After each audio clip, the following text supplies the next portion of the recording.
اس دنیا کے اندر ہم لوگ ایسے گھرے ہوئے ہیں کہ ہم اللہ کے اور اپنے تعلق کو بالکل بھولے بیٹھے ہیں. ہم اللہ کو پہچان ہی نہیں پاتے کہ ہمارا اللہ ہم سے کیا چاہتا ہے اور ہمارا اپنے اللہ سے کیا تعلق ہونا چاہیے. اللہ تعالیٰ کی محبت، اللہ تعالیٰ کو محبوب بنانا اور اللہ تعالیٰ کا محبوب بن جانا، یہ سب سے بڑی کامیابی ہے. اس کے علاوہ دنیا میں آپ کچھ بھی کرتے رہیں، الجھن ہی الجھن ہے، ہر چیز سے دل بھر جاتا ہے. لیکن اللہ تعالیٰ کی محبت ایسی چیز ہے کہ جب یہ بندے کے دل میں اترنی شروع ہو جاتی ہے تو پھر وہ بندہ کامیاب ہونا شروع ہو جاتا ہے. اور یہ اللہ کی محبت ایسی چیز ہے کہ اس سے دل بھرا نہیں کرتا، بلکہ دل ہر وقت اللہ کی محبت میں بےتاب اور بے چین رہتا ہے، اور اللہ تعالیٰ کی محبت میں بے چینی سکون ہے. کبھی کبھی آپ ٹھنڈا سانس لیا کریں، آنکھیں بند کر کے بیٹھا کریں، سوچا کریں کہ ایک تھوڑی دیر کے لیے اپنے بھائی بہن بیوی بچے دوست کام کاروبار سب کو ذرا ایک طرف ڈال کر کے ایک ٹھنڈی آنکھ کریں اور دیکھیں اور سوچیں کہ آخر مجھے میرے اللہ نے پیدا کیا کیوں کیا، آخر میرے اللہ کا اور میرا رشتہ کیا ہے، آخر میرا اور میرے رب کا تعلق کیا ہے، مجھے میرے اپنے اللہ سے کس طرح سے بات کرنی چاہیے، مجھے میرے اللہ سے کس طرح سے بات کرنے کا موقع مل سکتا ہے. یہ تھوڑی دیر کے لیے آنکھیں بند کر کے تصور کر کے غور و فکر کر کے دنیا کی رنگینیوں سے اور باتوں سے الگ ہو کر کے اپنے دل اور دماغ کو یکسو کر کے اللہ سے تعلق جوڑنے کی کوشش کرنی چاہیے. اب کام ہے، کاروبار والا کاروبار میں مشغول ہے، پورا دماغ اس میں لگا ہوا ہے، تجارت والا تجارت میں لگا ہوا ہے، نوکری والا نوکری میں لگا ہوا ہے، ہر آدمی کا اپنا کام ہے، سب اس میں لگے ہوئے ہیں. اور جن کے کوئی کام نہیں ہے تو وہ لوگوں کی ٹانگ کھینچنے میں لگے ہوئے ہیں، وہ لوگوں کے پیچھے لگے ہوئے ہیں. ان کو جب کوئی کام وام نہیں ہے، سماج میں جب کام نہیں کرتے ہیں تو ادھر بیٹھیں گے اس کی ٹانگ کھینچنا، ادھر بیٹھیں گے اس کی ٹانگ کھینچنا، ان کا کام ہی ٹانگ کھینچنا ہے. اور نتیجہ یہ ہوتا ہے کہ آخر میں اللہ تعالیٰ ایسے لوگوں کو تباہ بربادی کر دیتا ہے. وجہ اس کی یہ ہوتی ہے کہ دیکھو اللہ تعالیٰ کی نافرمانی ہر بندہ کرتا ہے، میں بھی کرتا ہوں، آپ سے بھی ہوتی ہے، ہم سب لوگ گناہ گار لوگ ہیں. اللہ تعالیٰ دیکھتا ہے کہ بندے کا اور میرا معاملہ ہے، کوئی بات نہیں میرا بندہ ہے. جیسے ایک باپ ہوتا ہے تو باپ بیٹے کی نافرمانیوں کو دیکھتے ہوئے، ساری چیزوں کو دیکھتے ہوئے بھی فکر مند رہتا ہے، غلطیوں کو نظر انداز کرتا رہتا ہے. چلو ختم کرو، آج نہیں کل سدھر جائے گا، کل نہیں پرسوں سدھر جائے گا، ختم کر دے گا، بچ جائے گا ان چیزوں سے. لیکن بہرحال ہے تو میرا ہی. باپ بھی شفقت سے کام لیتا رہتا ہے. تو ایسے ہی اللہ تعالیٰ اپنے بندوں سے، ہم جیسے گناہ گاروں سے بڑی محبت کرتا ہے، کہتا رہتا ہے اَیْنَ تَذْهَبُونَ، کہاں جا رہے ہو تم لوگ. بڑی محبت سے اللہ قرآن میں کہتا ہے ارے کہاں جا رہے ہو بھائی، کہاں جا رہے ہو تم، اپنی زندگیوں کو کہاں لگا رہے ہو. یا ایھا الانسان ما غرک بربک الکریم، اے انسان تجھے تیرے رب کی طرف سے کس چیز نے دھوکے میں ڈالا ہوا ہے، کہاں زندگی لگا رہا ہے، کن چکروں میں پڑا ہوا ہے تو. اللہ بڑے پیار سے قرآن میں کئی جگہوں پر بڑے پیار سے بڑی محبت سے انسانوں کو خطاب کر کر کے سمجھاتا ہے. ایک بڑی پریشانی ہے کہ ہم قرآن کو سمجھتے ہی نہیں، سیکھتے ہی نہیں ہیں.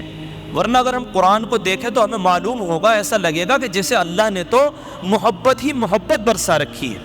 محبت ہی محبت اللہ کا جیسے شیوا ہے. تو اللہ تعالیٰ اس طرح انسانوں سے اور ہم لوگوں سے محبت کا اظہار کرتا رہتا ہے، دیکھتا رہتا ہے کہ ہاں یہ نافرمانی کر رہے ہیں، یہ گناہ کر رہے ہیں. اللہ تعالیٰ معاف کرتا رہتا ہے. لیکن اللہ تعالیٰ کو بڑی ناپسند ہوتی ہے یہ بات کہ جب کوئی بندہ کسی بندے کے پیچھے لگ جاتا ہے، جب کوئی بندہ کسی بندے کے پیچھے لگ جاتا ہے اور اس سے حسد کرتا ہے اور اس کی عزت کو اچھالنا چاہتا ہے اور اس کا جینا دشوار کرتا ہے، زبردستی اس کے پیچھے پڑ کر کے اور اس کے چین اور سکون کو غارت کرتا ہے، تو اب اللہ تعالیٰ کو یہ بات ناپسند ہونی شروع ہو جاتی ہے کہ بندے تو خود گناہ گار ہیں، تیرا میرا معاملہ ہے، میں خود تجھے بھی معاف کرتا رہتا ہوں، تیری نافرمانی کے باوجود میں تجھے ڈھیل دیتا رہتا ہوں، درگزر کر دیتا ہوں، معاف کر دیتا ہوں.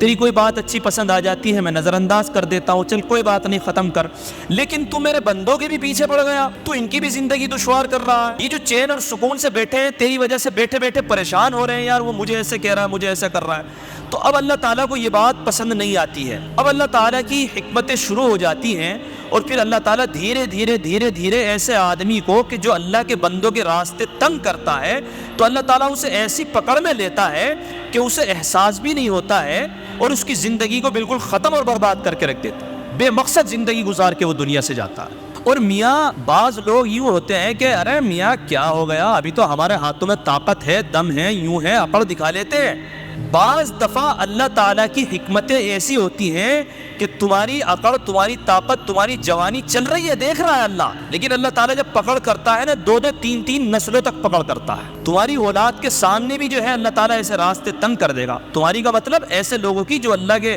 بندوں کو تنگ کرتے ہیں، ان کی سکون کو غارت کرتے ہیں، تو اللہ تعالیٰ ان کی نسلوں کو، آنے جو نسلیں ہیں ان کے لیے بھی راستے بند کر دیتا ہے۔ مارے پھرتے ہیں، نہ کاروبار نہ کچھ، کھانے کے لیے لالے دھوکے دیں گے، بیاج پہ پیسہ لیں گے، سود پہ پیسہ لیں گے، زندگی تباہ برباد کر کے گزاریں گے، اور جو ان کی آنے والی نسل ہوں گی وہ اس سے بھی بدتر ہوں گی، یہاں تک کہ اللہ تعالیٰ 2 3 نسلوں کے بعد برباد اور بدنام کرا کے کہ بھائی یہ کس کے ہیں، یہ فلاں کے ہیں، ارے اس کے ہیں، یہ سب کو تباہ و برباد ذلیل کر کے اور دنیا سے ان کے نام اور نشان کو بھی ختم کر دیتا ہے۔ یہ اللہ کی پکڑیں ہوتی ہیں۔ ہم لوگوں کو ڈرنا چاہیے، ہم لوگوں کو سمجھنا چاہیے۔ تو بہرحال میرے بھائی، ہمیں اپنا تعلق اللہ سے قائم کرنا چاہیے، تھوڑا وقت نکالنا چاہیے، غور و فکر کرنا چاہیے۔ مسجد میں آئے تو ذرا نماز سے پہلے بیٹھ کر کے، آنکھیں بند کر کے، اور اللہ کی طرف دھیان لگائیں اور سوچیں کہ آخر اللہ ہم سے کیا چاہ رہا ہے۔ جب بندہ یہ کام شروع کر دیتا ہے، چاہے وہ گاڑی کا ڈرائیور ہی کیوں نہ ہو، اگر وہ گاڑی ڈرائیو کر رہا ہے اور سوچتا ہوا جا رہا ہے، اللہ سے بات کرتا جا رہا ہے، سرگوشی کر رہا ہے اندر ہی اندر، دکان پہ بیٹھنے والا دکان پہ بیٹھا ہے، گراہک آئیں اس کے سامان دے دیا، اس کے بعد میں اس نے اللہ سے کنیکشن جوڑ لیا، اللہ سے باتیں کرنی شروع کر دی کہ اللہ تعالیٰ آپ مجھ سے بڑی محبت کرتے ہیں، اللہ تعالیٰ آپ نے مجھے پیدا بھی کیا، اللہ تعالیٰ میری بڑی کمی کی بات ہے، میں یہاں بیٹھا ہوں، میں نے ظہر کی نماز نکال دی، اللہ تعالیٰ مجھے احساس ہے مجھے ایسا نہیں کرنا چاہیے، اللہ تعالیٰ میں نے فلاں جگہ پہ یہ گناہ کر دیا، اللہ میں نے آپ کی نافرمانی کر دی، مجھے نہیں کرنی چاہیے تھی، اللہ آپ مجھے معاف تو کر دیں گے نا، اللہ میں آپ کا بندہ ہوں، مجھے تو معاف کریں گے نا آپ۔ یہ گفتگو اللہ سے، کسی کو بیچ میں ڈالنے کی ضرورت نہیں، کوئی بیچ اولیاء نہیں ہے اللہ کے بیچ میں اور آپ کے بیچ میں، اور یہ تعلق میرا نہیں، یہ آپ میں سے ہر ایک کا تعلق ہے۔ آپ بات کر کے دیکھیں، آپ کے دل کی کیفیت یہ ہوگی کہ آپ کے دل کے اندر ایٹومیٹک جواب آئیں گے، اور آپ کو محسوس ہوگا جیسے آپ کے دل کے اندر اللہ جواب ڈال رہا ہے، اور کچھ دن کے بعد آپ کی یہ کیفیت ہو جائے گی، آپ کو لگنے لگے گا کہ اللہ مجھ سے بات کر رہا ہے،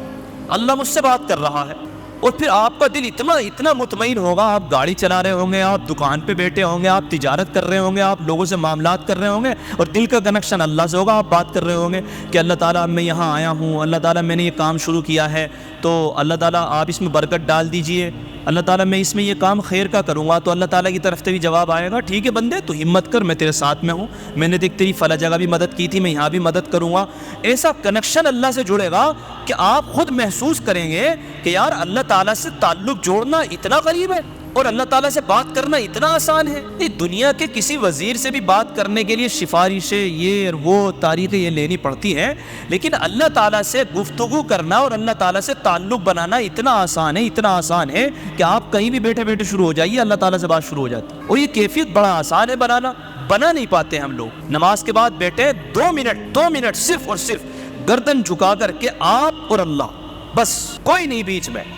اور اللہ سے بس اتنا ہی کہتے، جو اللہ جمعے کی نماز پڑھ لی ہے، آیا تھا میرے مالک، 2 رکعت پڑھ لی، 4 سنت پڑھ لی تھی، اب عجیب میرے دل کی کیفیت ہے، بھاگ جاؤں گا میں سلام پھیرتے ہی، اللہ میری کیا حالت ہے، یہ مجھے نہیں کرنا چاہیے، میری بڑی غلط بات ہے، میں 2 رکعت پڑھتے بھاگ جاتا ہوں، اللہ مجھے تھوڑی سی ذرا ہدایت دے، میں تیرے راستے میں لگ جاؤں، اور ذرا مسجد میں میرا دل لگا کرے، یہ بات کرنی شروع کر دو اللہ تعالیٰ سے تو باتیں کرو، سرگوشی کرو، پھر اپنے دل کی کیفیت دیکھنا، دنیا کے اندر چاہے جو بھی ہو رہا ہوگا، جیسا بھی ہو رہا ہوگا، اور کتنی بھی پریشانیاں آ رہی ہوں گی، آپ کا دل اتنا خوش رہے گا، اتنا مطمئن رہے گا کہ آپ چاہے بڑی بڑی پریشانیوں سے گزر رہے ہوں گے، لیکن اگر آپ کا کنیکشن اللہ تعالیٰ سے جڑا ہوا ہوگا تو آپ مطمئن رہیں گے، سکون میں رہیں گے۔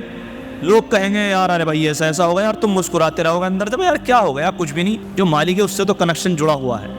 اور یہ کنیکشن جوڑنا بڑا آسان ہے۔ گردن جھکاؤ، خاموش ہو جاؤ اور اللہ سے باتیں کرنی شروع کر دو، یہ سمجھ کر کہ اللہ بالکل سامنے موجود ہے، تم باتیں کرنی شروع کرو گے، اللہ تعالیٰ کی طرف سے تمہارے دلوں کے اندر جواب آنے شروع ہو جائیں گے۔ یہ کیفیت میں بتا رہا ہوں آپ خود بخود محسوس کریں گے، اور اس وقت آپ کو میری یہ باتیں یاد آئیں گی کہ یار مفتی صاحب نے بڑی سچی ایک دم ایسی بات بتائی تھی یار، کہ واقعتاً ایسے ہی محسوس ہو رہا ہے، اللہ تعالیٰ کی طرف سے جواب آ رہے ہیں، اللہ تعالیٰ ہم سے بات کر رہا ہے، اور قسم خدا کی کھا کے کہہ رہا ہوں، جس کو یہ کیفیت حاصل ہو گئی، جس کو یہ کیفیت حاصل ہو گئی، اس کی دنیا بھی بدل جائے گی، اس کے کام بھی بڑھیا ہو جائیں گے، اس کے کاروبار بھی بڑھیا ہو جائیں گے، نفع نقصان، دل میں خوف پریشانی، یہ ساری چیزیں چھٹ جائیں گی۔ بس اتنا سا کام کر لو کہ کبھی کبھی اپنے اور اللہ کے تعلق کو سمجھا کرو اور اللہ تعالیٰ سے باتیں کیا کرو۔ اللہ تعالیٰ ہم لوگوں کے لیے چیزیں آسان فرما دے، اور اللہ تعالیٰ ہم لوگوں کے دلوں کو اللہ تعالیٰ اپنے آپ سے جوڑ لے، اور ہمارے دلوں کو نور سے بھر دے، اور اللہ تعالیٰ اپنی محبت ہمارے دلوں میں پیدا فرما دے۔